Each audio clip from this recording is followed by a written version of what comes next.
My name is Xander Havens, and I'm a senior here at Mayo High School. I actually baked a cake for you all to try today. Good morning. My name is Aiden Porter. I like the intro song by my favorite artist, Ed Sheeran, from one of my favorite movies, The Hobbit.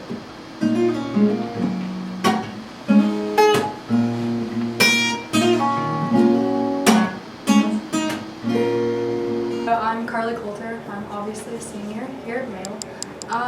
When I first came to Mayo, everyone was like, you're gonna love it, like enjoy it, but it goes by so fast. And honestly, it really has. Like, I've absolutely loved every experience that I've had here. Okay, so my name is Sarah Sweeney. I'm just going to tell you guys a little bit today about why I think I'm prepared to leave Mayo and how I've mastered literacy and numeracy and how I think my character is pretty strong. I'm involved with the lacrosse team here. I'm on the math team. I tutor for Mr. Book. I'm in the orchestra and I'm in LMHS and Beta Club. So I'm pretty busy all the time. I actually just came from an orchestra concert. That's why I'm in my all black. We did run-out concerts to Hartstern and Audubon Elementary Schools, and then went to the Jefferson Mall to eat lunch. So that was a cool trip. Besides having so much extracurricular involvement, I take my academics pretty seriously here. Like, it's probably the main reason that I chose Mayo, is because I knew it was a stronger school.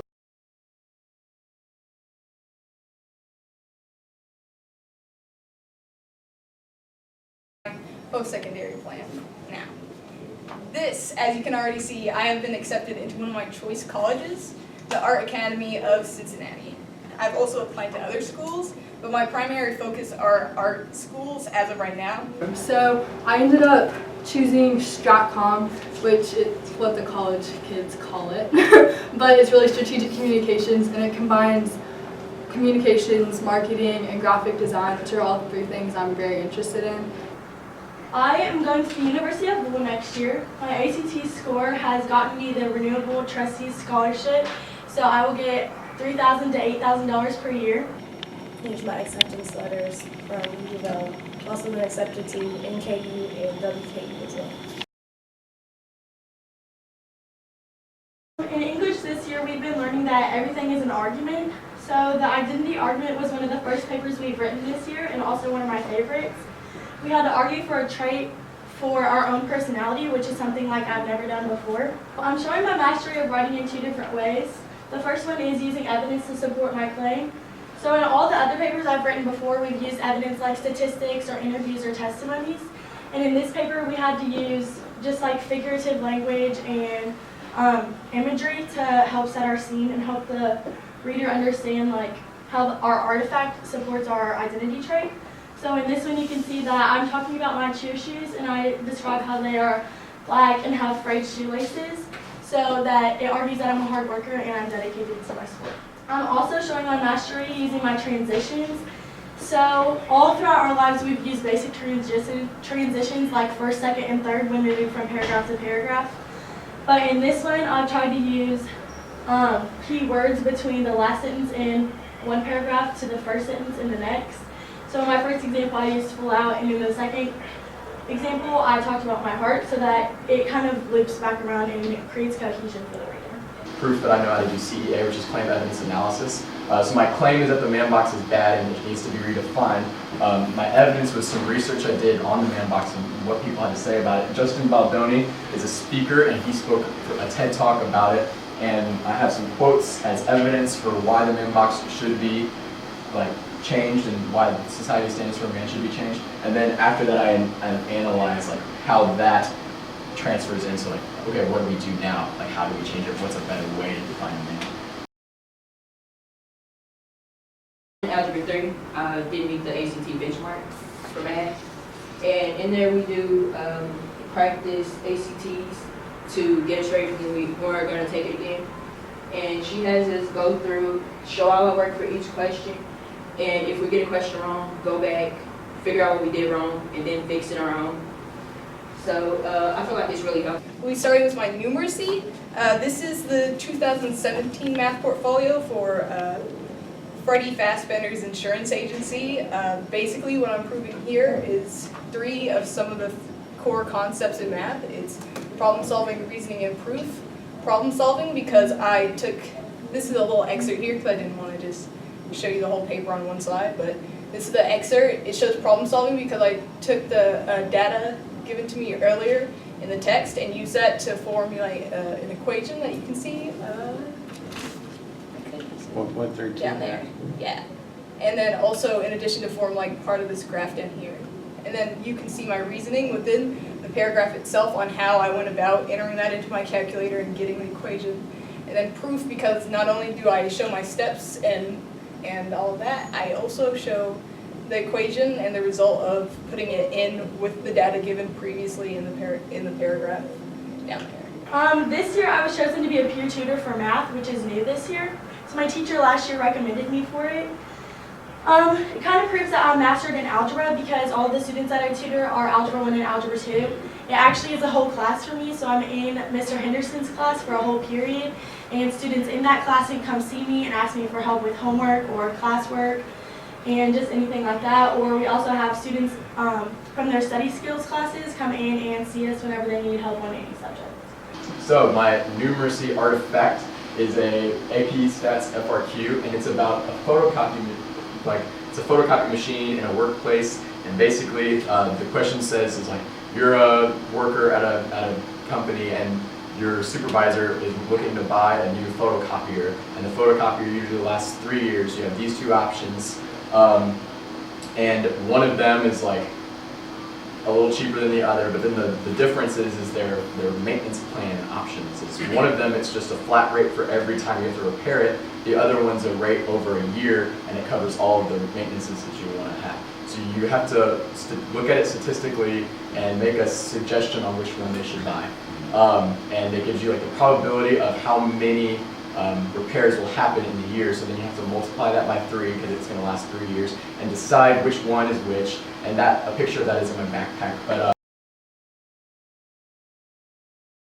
it's a little unconventional. I think it belongs in not only the character folder, but also like the globally and culturally competent citizen folder, just because I have given blood 3 times since I've turned 16, and it's actually been like a really important thing to me. Like, some people are just like, yeah, I'm giving blood to help people, but giving blood has actually meant a lot to me. Whenever my brother was born, he was born with golden heart syndrome, so he needed blood transfusions for the first couple weeks he was born just because of all the medical problems he had. He had like jaundice, and of course he doesn't have ears and he's deaf, so just his medical problems had him need blood. So that's like one reason that I felt really strong about giving blood. SAM Club actually has been the one that's pushed me to. I am in, like I said, I'm in the SAM Club. So whenever we first planned it, I was like, I need to do this. Like, this is something that can help a lot of people. Like, someone donated blood and helped my brother, and I owe it to give back. So I gave blood for the first time. This is actually pictures of my second time. So the first time I gave blood, passed out on the floor, was miserable, said I was never going to do it again. 3 months later, I gave blood again. Passed out on the floor again, was miserable. But when I got back that letter saying that I had O negative blood with the pictures of the kid with leukemia who received my blood, that changed it for me. It was, no matter how sick it makes me feel, no matter how tired I am, or how poorly I perform in lacrosse for a couple days afterwards, the fact that I could help save someone's life like that little kid really makes it all worth it to me. I actually gave blood a couple weeks ago on a Friday, and spent the whole weekend at home because I was so tired. And then last Saturday, I received a letter from the Red Cross saying that I have low ferritin levels. And they said that I need to go to the doctor and level that out. So that was kind of hard for me. The hardest part of the letter was saying that I couldn't give blood for 12 months from that date. So I'm going to go to the doctor. I'm going to get my iron in check, figure out what was wrong, and hopefully I can give blood again. So if any of you guys need blood, I'm O negative, so you can all take it. So I've been a cheerleader all 4 years at Mail. So, and I've loved cheering for the Bulldogs. So here's some pictures from all 4 years. We cheer football games, basketball games, and we have our own competition team. So you'll see pictures from competitions and from our camps and even some games. So I've been taught a lot over the past 4 years by my sport and the many relationships that have come with it. I couldn't be more thankful for the thousands of memories I've made with being on the cheer team. These are all pictures from my senior year so far. These are from the state championship that we won about 2 weeks ago. My class has had the honor of doing so for 2 times, my freshman year and my senior year. So I really appreciate the dedication that this takes from everyone in our school, from the football team themselves to the staff and the student body and the alumni. We just really have that good school feeling where it kind of feels like a community. Cheer has greatly impacted my life and my character. It has taught me to be hardworking and compassionate. I have learned how to handle responsibilities. It has strengthened my skill level, my confidence, my motivation. My coaches, my sport, and my teammates have taught me to overcome adversity and to persevere, but mostly it has impacted my leadership qualities. I have always loved to encourage my teammates and support my school, so it's 2 of my favorite things. I wouldn't be who I am today without Mayo High School, and I'm proud to say that it has set me up for success. Thank you. So my faith is really important to me, which is one of the reasons I love to love people, because I feel like we're called to be like Jesus, and Jesus loved everybody, and so I love to love people because of that. And this top picture is me praying with my cross-country team before the regional meet. So I run, and that's another big part of who I am. So that's what the top left picture is. The next picture to the right of it is a picture of the dog pound at the state championship football game a couple weekends ago, and the big flag, the person that's holding it is me, and I love going to football games and leading the dog pound. It's one of my favorite things to do.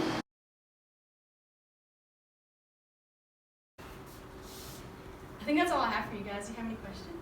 First one would be, if you had any piece of advice in your 3.5 years you've been here so far to an incoming freshman, what would that piece of advice be? Get involved, 100%. Like, don't be the kind of kid that comes at 7:40 and leaves at 2:20 and doesn't do anything after school, doesn't come to football games, doesn't come to basketball games. Like, get involved in something. Like, there's so many clubs and sports teams that you could be a part of, and it's a big help. Like, I remember my freshman year, I joined the cross-country team, and we had practices in the summer, so I knew some seniors coming into my first day of high school. It was really helpful for me. And also, I was like, hey, I've got this homework assignment, and I'm kind of confused on it. You had this teacher when you were a sophomore, and now you're a senior. Can you help me out? And they'd be like, yes, of course, because it's like a family, and that's how everyone is at Mill. So how does creating equations help you understand the purity of formulas or the art of math? Okay, I'm gonna go back. Stop.